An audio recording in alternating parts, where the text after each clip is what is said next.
नमस्कार, आप देख रहे हैं खबर उत्तराखंड और आपके साथ मैं हूं प्रदीप तरमुला।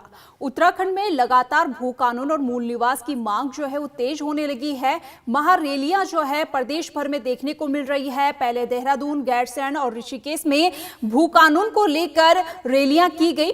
वहीं अब भू कानून संघर्ष समिति के संस्थापक मोहित डिमरी ने आज प्रेस कॉन्फ्रेंस की है और इस दौरान उनकी मांग है कि जो भू कानून को लेकर सरकार ड्राफ्ट बनाएगी उसको पहले जनता के सामने रखा जाए, उसके बाद विधानसभा के पटल पर रखा जाए।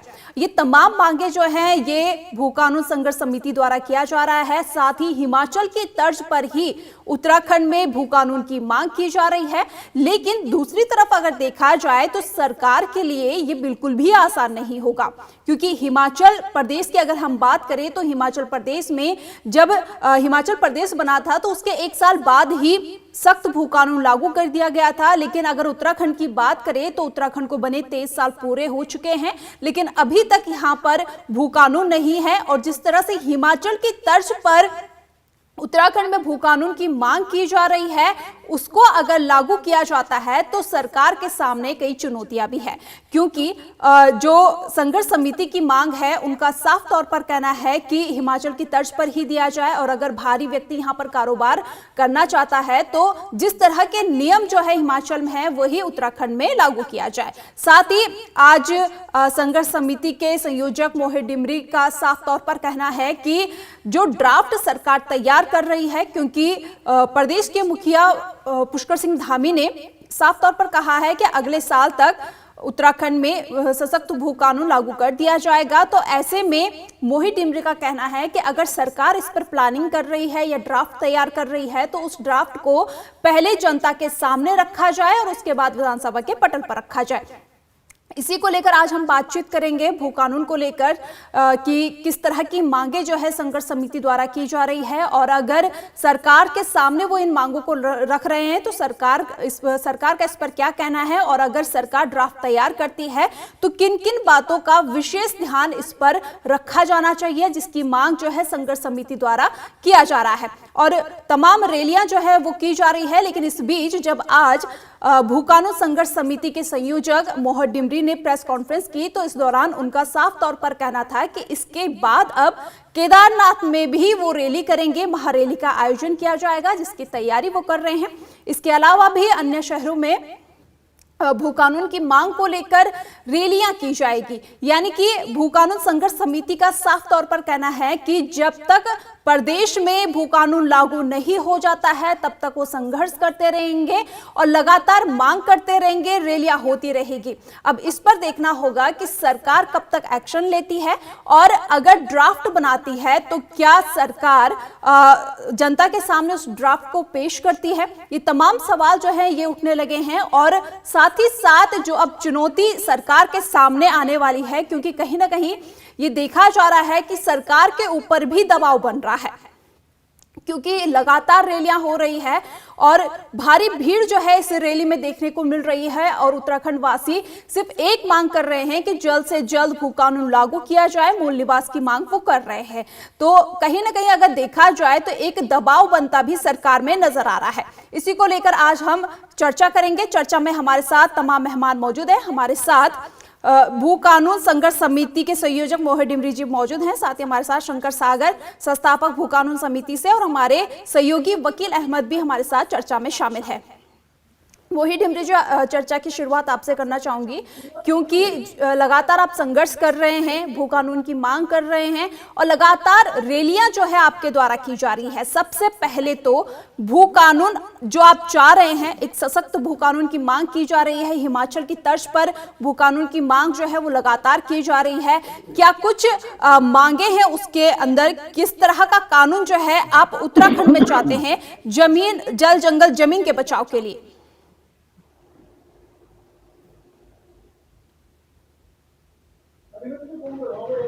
प्रदीप्ता जी, मेरा नाम प्रांजल नौडियाल है और मैं मूल निवास भू कानून समन्वय संघर्ष समिति का महासचिव हूँ। मोहित जी आज कार्यक्रम में नहीं आ पा रहे हैं, कुछ मेडिकल इमरजेंसी उनके साथ हुई है। जहां तक अब प्रश्न आपके जो आपने सवाल पूछा, तो मूल निवास और भू कानून की मांग इस प्रदेश में नई नहीं है, लेकिन जिस प्रकार से हमने देखा कि अलग अलग सरकारों ने मूल निवास 1950 पूरी तरीके से इस प्रदेश से खत्म किया और एक भू कानून जो कि सशक्त रूप में इस प्रदेश में लागू होना चाहिए था, बजाय इसके उसको लगातार लचर किया गया और आज पूरे प्रदेश को खुली लूट के लिए पूंजीपतियों द्वारा, माफिया द्वारा छोड़ दिया गया। इसके विरोध में ये जो आंदोलन है, ये भाई मोहित डिमरी के अध्यक्षता में ये आंदोलन जो है चल रहा है लंबे समय से। हमने इस प्रदेश में बड़ी बड़ी महारैलियां करी हैं, इसकी शुरुआत करी थी पिछले साल दिसंबर। फिर हम बागेश्वर, हम टिहरी, कोटद्वार और श्रीनगर तक पहुंचे। फिर चुनाव के बाद हमने दोबारा ये महारैलियां शुरू करी, जिसमें पहले हमने स्थायी राजधानी गया और जो है हमने पिछले रविवार को ये ऋषिकेश में हमने ये महारैली करी। देखिए, पूरी तरीके से हमारा जो मुख्य मांगे हैं वो पहले तो एक सशक्त भू कानून इस प्रदेश में लागू होना चाहिए। उस भू कानून के अंतर्गत हम जो बार बार डिमांड कर रहे हैं कि शहरी क्षेत्र में निकायों का विस्तार होना चाहिए। निकाय जब विस्तारित होते हैं तो नगर निगम और नगर पालिका में जाने के बाद उनमें नए तरीके की जमीनों के कानून बने, जिसके कारण जो है जमीनें फिर से पूंजीपतियों द्वारा जमीन खरीदने में, माफियाओं द्वारा जमीन के बंदर बांट में, ये इन चीजों का इस्तेमाल होता है। दूसरी चीज हम चाहते हैं कि पूरी तरीके से कृषि भूमि और जितने भी ग्रामीण इलाकों में जमीनें हैं उनकी खरीद फरोख्त पर तुरंत प्रभाव से रोक लगनी चाहिए। तीसरा जो हम कह रहे हैं कि बाहर से आए हुए जो भी व्यक्ति हैं वो जब तक इस प्रदेश में 25 से 30 साल नहीं रह लेते उनको आवासीय भूमि ना आवंटित की जाए। वो तभी उन्हें भूमि दी जाए, वो भी 200 वर्ग मीटर, जब वो जो है एक नियत अवधि तक इस प्रदेश में रह चुके हैं। हमारे हिसाब से ये 30 साल बनता है। हम भू कानून में ये भी चाहते हैं कि अभी तक सरकार ने जितने भी संस्थानों को, जितनी भी इंडस्ट्रीज को, जितने भी व्यक्ति विशेष को किसी खास कंडीशन में अगर जमीनें आवंटित करी हैं तो उनका ब्यौरा सार्वजनिक होना चाहिए। जनता को ये सामने उनके आना चाहिए कि जमीन किसको दी गई है, कितनी दी गई है, किस प्रयोजन, और क्या उसका प्रयोजन आज जो है वही है जो उसने जमीन लेते वक्त जो है सरकार से वादा किया था। हमारी मांग है कि सबसे पहले तो इस प्रदेश में मूल निवास 1950 लागू होना चाहिए। जब पहली गवर्नमेंट जो है यहाँ पर मनोनीत गवर्नमेंट बनी थी तो उन्होंने जो है मूल निवास के साथ साथ एक स्थायी निवास की व्यवस्था इस प्रदेश में शुरू करी थी। जब तक हम उत्तर प्रदेश में थे तब तक हमें मूल निवास मिलता था, लेकिन उसके बाद 2000 से मूल के साथ साथ स्थायी निवास की प्रक्रिया इस प्रदेश में शुरू हुई, जिसकी कट ऑफ डेट 1985 रखी गई, यानी 15 साल पहले राज्य के बनने के। 2012 हाईकोर्ट के मामले में तत्कालीन विजय बहुगुणा गवर्नमेंट ने इस मामले में पूरी तरीके से मूल निवास खत्म कर दिया और स्थायी निवास की व्यवस्था सुचारू रूप से इस प्रदेश में शुरू कर दी। अगर हाईकोर्ट का ऑर्डर आया भी था तो उस ऑर्डर को डबल बेंच में या जो है सुप्रीम कोर्ट में चैलेंज किया जाना चाहिए था, लेकिन हमारी सरकार ने ऐसा नहीं किया। ये वोट बैंक की राजनीति थी प्योरली। उसके बाद हम देखते हैं कि एक साल पहले जो यूसीसी कानून जो है लाया जा रहा है हमारे प्रदेश में, उसमें जो निवास की जो अवधि रखी गई है वो 1 साल रखी गई है, यानी 1 साल के अंदर अंदर कोई भी व्यक्ति यहाँ पर स्थायी निवासी बन जाएगा और उसका भी संसाधनों में, नौकरियों में, ठेकेदारियों में सभी समान रूप से एक जैसा अधिकार हो जाएगा। मूल निवासी के समान वो यहाँ पर हो जाएंगे, वो उनके संसाधनों में लगातार उसी प्रकार की भागीदारी उनकी हो जाएगी। तो हम मूल निवास मांग रहे हैं और सरकार हमें यूसीसी दे रही है। हम एक सशक्त भू कानून मांग रहे हैं, सरकार हमें 2018 वाला भू कानून लेके आई जिसमें 143 में आप किसी भी कृषि भूमि को कमर्शियल में कन्वर्ट कर सकते हैं, जो चाहे आप लीजिए, जो चाहे आप बेचिए। आपने खुली लूट के लिए इस प्रदेश की जमीनों को छोड़ दिया है। प्रांजल जी, मूल निवास पर हालांकि कोई बयान सामने नहीं आया है, लेकिन भू कानून को लेकर प्रदेश के मुखिया पुष्कर सिंह धामी का कहना है कि अगले साल तक प्रदेश को वृहद भू कानून मिल जाएगा। क्या इसको लेकर आश्वस्त हैं आप? बिल्कुल भी नहीं। अगर जो है सरकारें, राष्ट्रीय पार्टियां भू कानून को लेकर इतने संजीदा होती, इतनी सीरियस होती, तो 24 साल गुजर गए इस राज्य को बने हुए। सबसे अमूल्य चीज जो हमारे रिसोर्सेज के नाम पर किसी प्रदेश के पास होती है तो वो जमीन होती है। अभी तक वो क्या कर रहे थे? जब भी हम कोई कार्यक्रम की घोषणा करते हैं, कोई महारैली की घोषणा करते हैं, उससे पहले अचानक मुख्यमंत्री जी की नींद टूटती है और बार बार वो उसी चीज को कहने लग जाते हैं कि हम एक सशक्त भू कानून लाएंगे, एक सशक्त भू कानून लाएंगे। आपने 2017-18 में जो भू कानून लेके आए थे, क्या आपकी सरकार नहीं थी उस समय? क्या आपने जब पूरे प्रदेश को खुली लूट के लिए छोड़ दिया था, ऐसे कानून आप लेकर आ गए थे भू कानून के नाम पर, तो तब क्या आपकी सरकार यहां पर नहीं थी? जब आप इतने समय से मुख्यमंत्री हैं, आपके पास 2022 से सुभाष कुमार जी की अध्यक्षता में जो भू कानून को लेकर कमेटी बनी थी, उसके आपके सुझाव आए थे। क्या आपको इतना समय नहीं था कि आप एक सशक्त भू कानून प्रदेश में ला सकते? आपको एक सत्र मिला था पिछला। आपको क्या लगता है कि जिस तरह से जी मोहित जी आएंगे आपके पास, शंकर सागर जी, आपको क्या लगता है जिस तरह से अब प्रदेश के मुखिया कह रहे हैं कि अगले साल तक भू कानून मिल जाएगा प्रदेश को, आप आश्वस्त हैं इसको लेकर?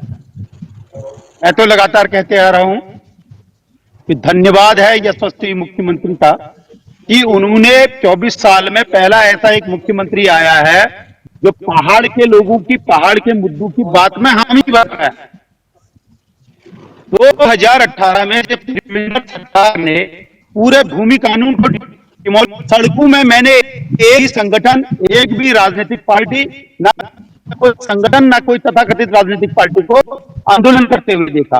अगर सड़कों में कोई घूमते हुए नजर आया तो वो विरोध के स्वरूप को नजर करते हुए आया, तो वो केवल भू अध्यादेश अधिनियम अभियान यानी कि भू कानून अभियान उत्तराखंड था। और हम 2016 को लगातार आज तक चलाते आ रहे हैं। 20 बार हमने त्रिवेंद्र रावत, तीरथ रावत और हरीश रावत से लेकर वर्तमान यशस्वी मुख्यमंत्री पुष्कर सिंह धामी को ज्ञापन दिए। सैकड़ों बार हम सचिव, सेक्रेटरी और पूर्व सुभाष कुमार जी से भी हम मिले। 19 बार उनसे बात हुई, रही जाके उन्होंने पूरा का पूरा जो हमारा मसौदा है हिमाचल की तर्ज पर भू कानून, उसके इर्द गिर्द उन्होंने सरकार को अपनी रिपोर्ट सौंपी। अब जब कोई काम हो रहा है, कर सकने वाली शक्ति, एक शक्ति माननीय मुख्यमंत्री जी अगर इस काम को कर, तो कई लोग यहाँ पर, कई संगठन राजनीतिक पार्टी बनाकर या राजनीतिक पार्टियों से मिलकर या बाहरी आतताई आयातित शक्तियों के साथ मिलकर, बाहरी भूमाफियाओं के साथ मिलकर जगह जगह उद्दोलन हो रहे हैं। ये नहीं, ऐसी शक्तियां नहीं चाहती हैं कि में कानून बने, वो भी हिमाचल की तरह कानून बने, या हमारी मांग है। क्योंकि पड़ोस में हमारा राज्य है हिमाचल, हमने धारण दिया, वहां की बोली, भाषा, संस्कृति सब हमारी एक समान है, इसलिए हमने हिमाचल की तर्ज पर भू कानून की मांग करी। ठीक है, एक मिनट, आपने बहुत लंबा बोलने दिया उनको, आपने उनको बहुत लंबा बोलने दिया। मैं बीच में किसी को नहीं बोला, मैं बीच में किसी के नहीं बोला। देखिए, अगर लेकिन अगर कभी भी ऐसा, मेरी बात सुनिए पहले, बीच में मैं कभी जिस तरीके से गुणगान कर रहे हैं और प्रदेश की जनता को जिस तरीके से आप गाली दे रहे हैं, किसी के नहीं बोला। ये ऐसा होगा अकील अहमद जी, पिछले, अगर ऐसा होगा, ओवर वॉइस होगी तो हमें मत बुलाइएगा। हम अपने कर्मों को करते आ रहे हैं और आपकी बात सुन ली है। पहले बोलने तो दीजिए, अभी 5 मिनट में मैं बोला नहीं, मैं 5 मिनट में बोला नहीं, और जिनको राजनीति करनी होती है राजनीति करने लगे। पूरी बात सुनी जाएगी, लेकिन मोहित, प्रांजल जी भी कुछ कहना चाह रहे हैं, उनकी बात सुन लेते हैं। बोलिए, आप अपनी बात को सुनिए, मैं किसी का नाम नहीं लेना चाहता बीच में। आप 19 और पहले नाम क्लियर करिए। सुभाष कुमार जी से मिले, आप यशस्वी मुख्यमंत्री जी से मिले, मैं समझ रहा हूं आपकी पीड़ा समझ, लेकिन आप इस प्रकार से प्रदेश की जनता को गाली नहीं दे सकते। आप ये नहीं कह सकते ये कोई भी संगठन बाहर के आतताइयों पर, आप जिस यशस्वी प्रधानमंत्री की गुणगान कर रहे हैं, ये इतने समय से अभी गए थे सत्र में और अपने भत्ते और अपनी तनख्वाहें बढ़ाकर उस सत्र में वापस आ गए थे, जहां गैरसैंण जाने में ठंड लग रही थी, अपने भत्ते बढ़ाकर आ गए। जिन यशस्वी मुख्यमंत्री जी का आप यशोगान कर रहे हैं, उनको हम अच्छी तरीके से जानते हैं। जब भी हम कोई रैली यहाँ पर प्रस्तावित करते हैं तो ना हमारे मुख्यमंत्री जी को याद आता है कि भू कानून पे हमें एक मजबूत भू कानून लाना है। हम ये कह रहे हैं कि ये जो जनता सड़कों पे हजारों लाखों की संख्या में उतर रही, क्या ये इसलिए उतर रही है कि हमारे यशस्वी मुख्यमंत्री जो है बार बार नींद से उठेंगे और इस तरह की घोषणाएं करेंगे कि हम एक मजबूत भू कानून ला रहे हैं? अभी तक वो भू कानून कहां है? 2022 से वो एक रिपोर्ट पे बैठे हैं, वो जनता के बीच में क्यों नहीं रखी जा रही है? क्यों नहीं आ रहा है कि किस प्रकार का भू कानून वो इस प्रदेश में लाना चाहते हैं? यही सरकारें जिन्होंने जो है 2017-18 में जो कानून लेके आए थे 143 में, किसी कृषि भूमि किसी भी उसमें आप प्राइवेट उसमें कन्वर्ट कर सकते हैं, कमर्शियल कर सकते हैं उसको।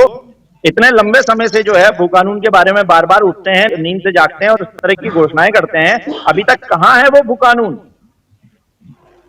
कितने आदि के ऊपर ठीक है, मूल निवास ठीक है, पे प्रांजल। यशस्वी मुख्यमंत्री मूल निवास पे मुंह खोलने को तैयार नहीं है। ठीक है प्रांजल जी, और हमारे आप साथ कह रहे हैं हमारे बाहर की सहयोगी आतताई, वकील ये अनिल आपको मर्दी हजारों जुड़े की हुए हैं, भीड़ जो है लगातार ये ग्राउंड बाहर में से आई बने हुई रहते आतताई हैं। लग रही है। भू कानून, राजनीतिक दलों के आप गुणगान कर रहे हैं, राजनीतिक दलों का आप ठीक है गुणगान मोहित कर जी, रहे हैं सरकार का। ठीक है, हमारे साथ हमारे सहयोगी भी मौजूद हैं, उनसे भी बातचीत कर लेते हैं। लगातार वकील जी आप ग्राउंड पर बने रहते हैं, भू कानून को लेकर उत्तराखंड की जनता जो है एकत्रित होती हुई नजर आ रही है, क्योंकि महारैली में एक जनसैलाब सा उमड़ पड़ता है उत्तराखंड के निवासियों का। लेकिन जब बात की जा रही है सीएम पुष्कर सिंह धामी के बयान की, तो कुछ लोग उनके सपोर्ट में नजर आ रहे हैं, तो किसी का कहना है कि तुरंत जो है जल्द से जल्द भू कानून उनको चाहिए। क्या लगता है आपको कि ये जो भू कानून की मांग लगातार उठ रही है और उस पर जब सीएम का बयान सामने आता है, 1 साल का वक्त मांगा गया है, 1 साल बाद भू कानून लागू करने की बात कही गई है, लेकिन इस पर भी आश्वस्त होते नजर नहीं आ रहे हैं? देखिए, सबसे बड़ी बात तो ये है कि उनकी जनता से इनके भोलेपन का फायदा उठाया जाता है, कोई भी उठा लेता है। मैं किसी पार्टी का नाम नहीं लूंगा।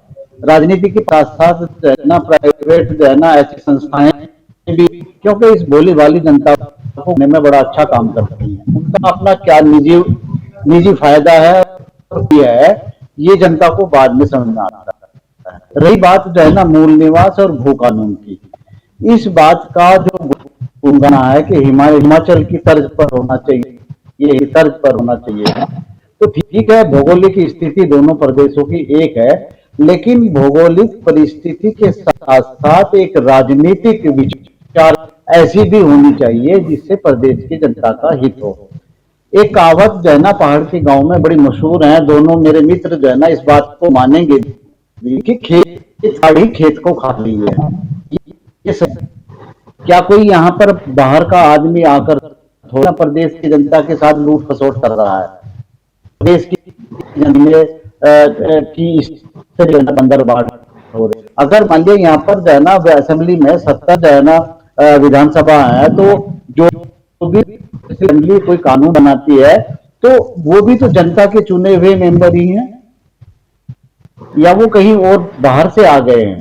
तो यहाँ पर सीधी सीधी बात यह है कि राजनीतिक मफाद के लिए यहाँ की भोली भाली जनता को जिस तरीके से गुमराह किया जा रहा है, आपने वाकई बड़ा वकील जी, सवाल है। देखा जाए सिर्फ राजनीतिक नहीं बल्कि जो समितियां बनी है, जो संघर्ष कर रही हैं भू कानून को लेकर, उनके बयान भी एक नजर नहीं आ रहे हैं। अलग अलग बयान जो है वो सामने नजर आ रहे हैं भू कानून को लेकर। प्रतिष्ठा दोनों मेहमान बैठे हुए हैं, एक ने अभियान शुरू किया और एक ने संघर्ष समिति समन्वय समिति बनाई। एक संतुष्ट है, दूसरे संतुष्ट नहीं है। अब यहीं पर जो है ना वर्षित इतना बड़ा आ जाता है और शंकर सागर जी इस बात पर जो है ना पूरी तरीके से संतुष्ट नजर आ रहे हैं, जो इन्होंने अभी जो है ना हमारी डिबेट में बोला है कि हाँ एक अच्छा कदम उठा रहे हैं। दूसरी तरफ जो है ना नौडियाल जी इस बात को लेकर वाकई नाराज हैं कि हाँ जो ये चाह रहे थे वो नहीं हो रहा है।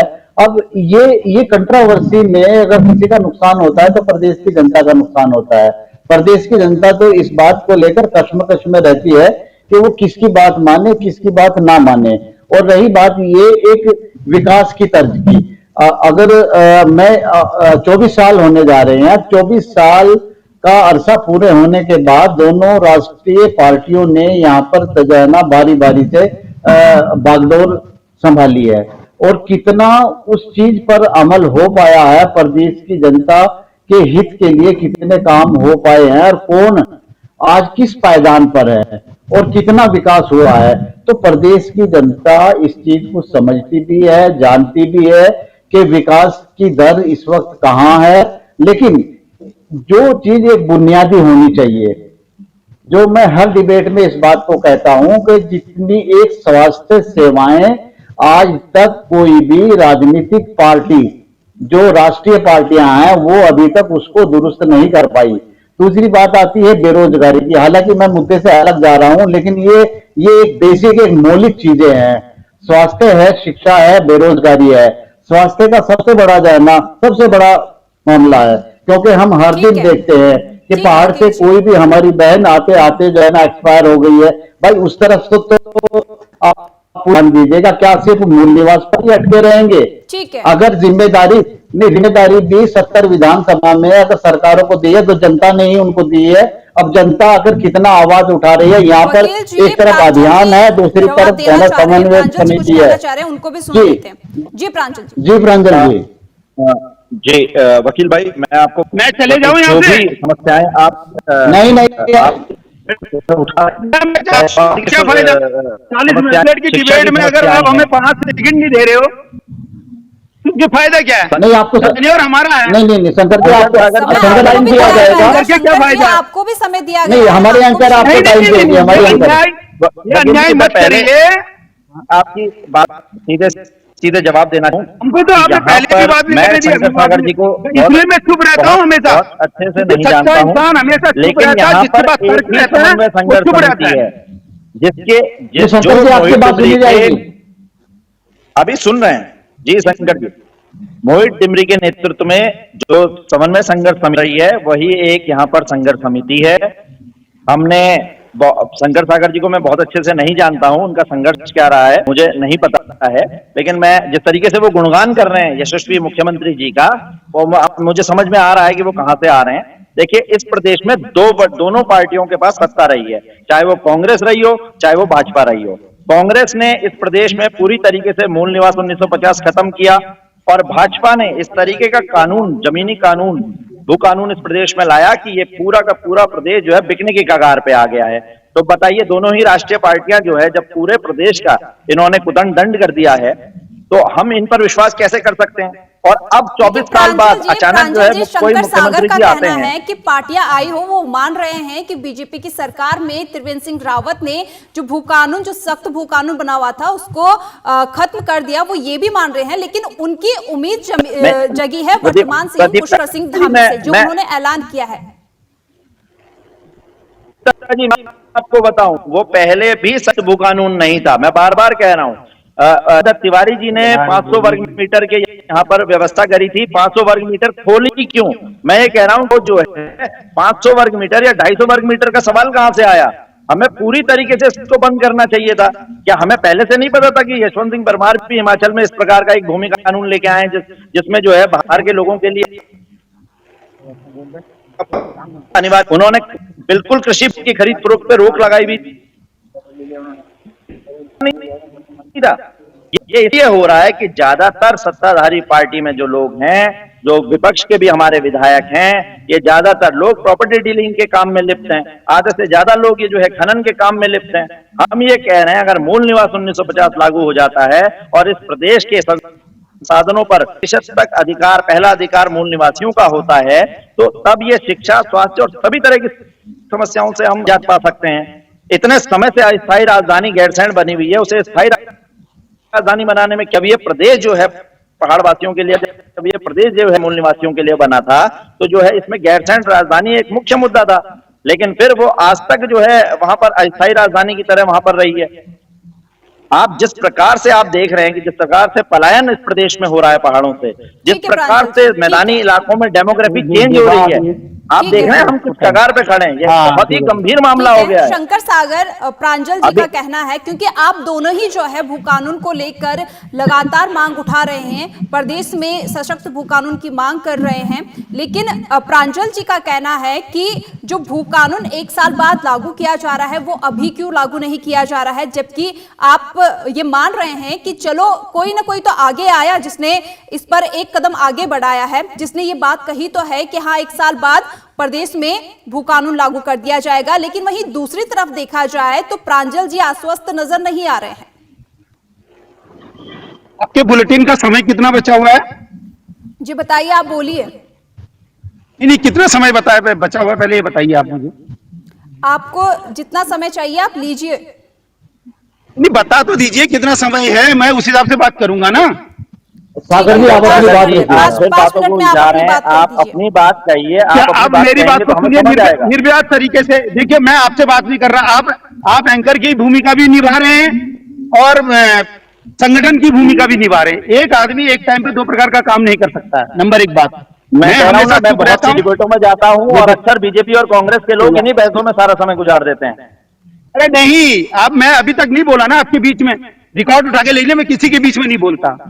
ठीक है ना जी, बोलिए आप। ये हमने आपसे ये कहा कि 2016 से लेके आज तक लगातार भू अध्यादेश अधिनियम अभियान केवल एक मांग करता है, भू कानून की। और हम झोले में मुद्दे उठा के नहीं रखते हैं कि आज ये कर लो, कल नशा कर लो, परसों बेरोजगारी कर लो, आज नल खोल दो, कल नल बंद कर दो।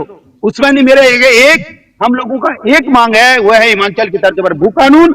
और हम सरकार को समझाने में समर्थ रहे हैं। और लास्ट में चाहे आप सड़कों में आंदोलन करो, अनशन करो, ये करो, वो करो, 2500 किलोमीटर की यात्रा हमने करी। एक लोगों को हम गांव-गांव में समझा के आए। 84 दिन हमने अनशन किया। उसके बाद सुखी समिति बनी, सुभाष कुमार की समिति से 19 दौर की बात हमने करी, टोटल की तर्ज पर उसको पूरे कानून को स्टेबलाइज किया। 23 बिंदुओं में एक बिंदु हमें याद है। उसके बाद हमारे ही भू कानून में 1985 कट ऑफ डेट रखा गया है। अब 2025 आने वाला है, ये अंतराल होता है 40 और हिमाचल में है 30 साल। जो 30 साल वहां रहता है उसको वहां का कानून एक्सेप्ट कर लेता है भूमि खरीदने के लिए। ये सारी चीजें, ये गहरी बातें हैं। ये सड़कों में अनशन आंदोलन करने से किसी करने वाली शक्ति या कोई पहली बार ऐसा मुख्यमंत्री आया है जो राज्य के मुद्दों को निस्तारित कर रहा है और समझ रहा है मूल भावनाओं को। और ऐसे ही लोगों ने होते हुए काम को टालने के लिए मंडन पे आ रहे हैं, फिर से महिमा मंडन पे आ रहे हैं। मैं आपको फिर से रोकना चाहूंगा। जब आंदोलन करेंगे तब मैं आपको रोकूंगा। आप महिमा मंडन करेंगे, उस पार्टी का, उस सरकार का महिमा मंडन करेंगे जिसने पूरी तरीके से त्रिवेंद्र रावत ने बहुत गलत कानून किया था, इसलिए हमने सड़कों में आंदोलन किया और हमने उसको खत्म करने की बात करी। अगर बीच में कोई बोलेगा हमें तो ये होता है कि वो व्यक्ति ऐसे तथाकथित संगठन बार-बार आपको नजर आएंगे हमें और लेने के लिए, और वो राजनीति करेंगे और वो राजनीति करने के लिए सरकार समझ रही है। मुझे भी बोलना पड़ेगा, वो सरकार समझ रही है। ऐसे संगठन 2004 में भी बन गए, 2007 में भी बन गए और 2018 में जब त्रिवेंद्र सरकार आई तब उसे पूरा कानून डिमोलिश किया। तब कोई भी संगठन रोड में नहीं था। इस बात को अगर कोई एक झूठ दिखा दे, एक फेसबुक में दिखा दे, यूट्यूब में दिखा दे, हम मान जाएंगे। और आप हिमाचल की तर्ज पर भू कानून अधिनियम अभियान का कानून आप देखिएगा, हर जगह मिलेगा, हर सोशल मीडिया में मिलेगा। अब ऐसे संगठन और आएंगे। अभी आपको मैं बता रहा हूँ, कई संगठन आएंगे। अभी दिल्ली में भी बहुत संगठन है। कोई कहाँ चल रहा था, कोई ILP भी आया था, वन UK भी आया था। अभी बहुत संगठन आएंगे, वो कहेंगे हम इस कहानी को कर रहे हैं। ऐसे सरकारें हर चीज को संगठन हमारे केवल हमसे बात करती है, वही संगठन हमारे साथ हम बनाते हैं। और बड़ी मुश्किल से राजनीतिक जनता से मैं निवेदन करता हूँ कि आपके हाथ में अब कुछ थाली आने वाली है। कुछ लोग अपनी राजनीतिक महत्वाकांक्षा के कारण उस थाली में लात मरवाएंगे। इसलिए माननीय मुख्यमंत्री जी का हमारा संगठन बहुत बहुत ज्यादा धन्यवाद अदा करता है। हमारी आपका माननीय मुख्यमंत्री आया है, हमें उसको भरोसा है, ज्यादा भरोसा नहीं है। जी की चरण वंदना 4 महीने का मोहलत दे रहे हैं माननीय मुख्यमंत्री जी को, क्योंकि 4 महीने में कानून लगेगा। तब तक मैं राज्य की जनता से निवेदन करता हूं कि ऐसे मुख्यमंत्री को जब तुमने दूसरी बार भी जिताया है, अगर तुम उस ऐसे मुख्यमंत्री को जिता रहे हो, कोई न कोई उन पर ताकत होगी। अगर राज्य हित में काम कर रहे हैं तो 4 महीने हमारे कहने भी, भू अध्यादेश अधिनियम अभियान के कहने भी पूरी जनता चले और वो जनता को हम विश्वास दिलाते हैं। हम कोई गड़बड़ करने वाले या इधर उधर बहलाने फुसलाने वाले राजनीति करने वाले संगठन नहीं है। मैं वादा करता हूँ टीवी चैनल में, हम कभी पार्षद का भी चुनाव नहीं लड़ेंगे। हम हमेशा सड़कों में संघर्ष करते हुए मिलेंगे और भू कानून हम लगा के रहेंगे, वो भी हिमाचल की तर्ज पर। जी शंकर सागर जी, मैंने फिर आपसे बोला कि हमें हिमाचल की तर्ज पर मेरा भूटान नाम मत नहीं लीजिए, मैं चाहिए, आपका हमें नाम नहीं ले उत्तराखंड रहा के हूँ, लिए मैं आपका नाम ले ही नहीं रहा, मुझे आपका नाम भी पता नहीं है आप कौन है, आप मुझे पहचानते नहीं है, हमें उत्तराखंड के लेकिन लिए लिखा यहाँ पे मोहित टिमरी है, वो मेरा आपको छोटा भाई बिल्कुल नहीं जरूर है, पहचानता हूं, मैं मोहित आपको टिमरी। पहली बार देख रहा हूँ, मैं आपको पहली बार देख रहा आपको हूँ। पता ही नहीं हमारे संघर्षों ना के आप बारे में। किसी आंदोलन में नजर आए, हजारों की संख्या में लोग सड़कों पर है, पर आप कहीं नजर नहीं आए, अरे बगल में आपका अकील कोई बयान अहमद नजर बैठे नहीं हैं, आया। अकील अहमद, जिनसे मुझे पूछिए, पहली बार देहरादून में किसी आदमी से पूछे कौन है शंकर सागर, अकील अहमद जी बता दीजिए कौन मैं। यशस्वी प्रधानमंत्री जी ने प्रधानमंत्री चलिए, यशस्वी मुख्यमंत्री वक्त कम है। आपकी चीज के आप लिए भेजा है। जबरदस्ती ओवरलैप कर रहे हैं, मैं आपके बीच में बोला ही नहीं। निर्वाध तरीके से बोलने का मतलब होता है जो व्यक्ति मैं फिर आपसे दूसरे को कह रहा नहीं हूं, बोलने देता, आप इसका मतलब वो जो तर्कों कर में रहे हैं कमजोर है। उसको अब करते मुझे बोलना रहिए, पड़ रहा और अपनी वजह की बात आपको करूंगा मैं। इसका जरूर फल मिलेगा। ये आप में व्यक्तिगत नहीं लगा ठीक सकते। है, मैंने ठीक है, संघर्ष समय किया, हो मैंने चला है सरकार को समाप्ति समझाया, की ओर। सत्ता को फाइनल समझाया कमेंट ले लेते हैं, और कोश्यारी जी को फाइनल कमेंट ले समझाया, लेते हैं सबको शंकर समझाया, सागर तब जाके जी। मैं संघर्ष में यहाँ पहुंची है। हमारा अभियान यहाँ तक सक्सेस हुआ है। ठीक है, प्रदीप्ता जी, मैं आपसे एक बार ये बात जरूर ये कहना चाहता हूं कि हमें हिमाचल की तर्ज पर कानून नहीं चाहिए, हमें अपना एक कानून चाहिए। हिमाचल में बहुत से ऐसे लूप होल है, जब आप कोई विशिष्ट व्यक्ति होते हैं, विशिष्ट प्रोफेशन से होते हैं, तो आप जमीन वहां पर ले सकते हैं। लेकिन अभी शंकर सागर जी को क्योंकि ज्ञान कम होगा, क्योंकि अभी अभी मुख्यमंत्री जी ने उन्हें थोड़ा सा प्राइम किया होगा, एक्टिवेट किया होगा, तो इस बारे में बात कर रहे हैं। दीजिए, कोई भी नहीं कहेगा, मैं तो जानता ही नहीं, मैं किसी के बारे में बात नहीं करता। में अपना भू लॉर्ड कानून शंकर सागर, चाहिए, हमें मूल निवास 1950 लागू चाहिए, उसको जो कुछ हमें चाहिए वो उसकी करते तर्ज रहे। पर बस 90% जो है नौकरियों में, संसाधनों में अपना हिस्सा चाहिए। हमें यहाँ पर हमारे उसमें सब है, जल जंगल जमीन समाज रोटी के लिए बेटी ये संस्कृति प्रदेश सब है बना था, हमारे उस उसमें। लेकिन जो समाज की मेरा भलाई नाम के लेगा, लिए हमें यहाँ मैं पर नाम सारे मेरे पर कानून व्यक्तिगत कुछ यहाँ पर नहीं। मैं माननीय मुख्यमंत्री जी कानून काम पास कर रहे करने हैं और होंगे। ऐसे यशस्वी मुख्यमंत्री यहाँ जी को पर हम समझ आने लेना वाले चाहते हैं। समय में जिस प्रकार से मैंने आपसे मैं कहा कि राजनीति नहीं पलायन करनी, बढ़ रहा है, सबको सब चीज डेमोग्राफी पता है, कौन चेंज हो राजनीति रही कर है, रहा है। जो उसमें राजनीति हमारे करना चाह रहा है जनप्रतिनिधियों उसको को भी सबको पता है। बहुत जल्दी, हमारे मुख्यमंत्रियों को, मंत्रियों को, विधायकों को, सांसदों को ये बड़ी समस्या आने वाली है। जिस तरह से डेमोग्राफी चेंज हो रही है, बाहर के लोग आएंगे। अभी तो हमारे यशस्वी प्रधानमंत्री सबको पता है, मुख्यमंत्री जी के डेमोग्राफी चेंज के बारे में हमने सरकार को कब से बता दिया है। मुख्यमंत्री जी के आज हम मुख्यमंत्री जी के राजनीति काल करने के में लिए जिस काम नहीं कर प्रकार रहे से हैं। मुख्यमंत्री बढ़िया काम कर रहा है, करने भराना दो जी उसको। को हर सकने भराना वाली जी को शक्तियों जो को है ऐसे लड़ाने की कोशिश मत चुनाव करो। लड़ाया गया विधानसभा का, जिस प्रकार से बाहर से प्रत्याशी लाके चुनाव लड़ाया गया यशस्वी मुख्यमंत्री जी के काल में, उससे ये साबित होता है कि बाहर से लाकर प्रत्याशियों को यहाँ पर लड़ाया जाएगा। डेमोग्राफी चेंज हो रही है। अभी जो हमारे मुख्यमंत्री बने बैठे हैं, मंत्री बने बैठे हैं, सांसद और विधायक बने बैठे हैं, आने वाले समय में बाहर के लोग इस पहाड़ का भविष्य तय कर रहे होंगे, और तब इन लोगों को सीट नहीं मिलेगी लड़ने के लिए चुनाव में। जीतना तो बहुत दूर की बात है, और तब बाहर के आए हुए व्यक्ति यहाँ चुनाव जीतेंगे, मंत्री बनेंगे और पहाड़ का भविष्य तय कर रहे होंगे। तब ये विधायक, मंत्री, सांसद सड़कों पे होंगे, लेकिन तब बहुत देर हो चुकी होगी। कल बहुत देर हो सागर जी चुकी होगी। फाइनल कमेंट लेना चाहूंगी।